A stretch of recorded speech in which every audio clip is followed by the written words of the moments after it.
shehi ya koma zuwa ga Allah, amma shehi kaman bai tafi ba.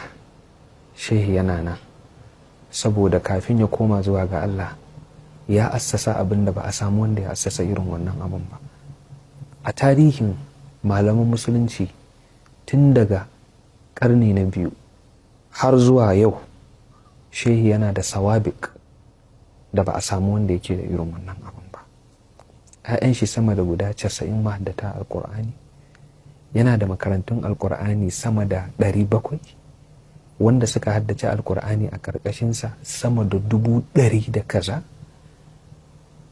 ya shekara 100 da kaza. Duka wannan sawabik ne, mu'jiza ne kuma, ko karama ne na Shehu Ibrahim da ya ce wal taj'alan hifza kitabikal karim karamati ila liqa'ikal azim. To gaskiya shehi ya tafi, amma bai tafi ba, yana nan. Ya bar 'ya'yansa mahaddata alkur'ani, ya bar jikoki mahaddata alkur'ani, ya bar almajirai. Sai dai mu mun san mun yi rashin da har abada wannan rashin mun rasa kenan, kuma muna roƙon Allah ya ba mu albarkansa, ya ƙara mana albarkansa, ya ƙara mana albarkansa.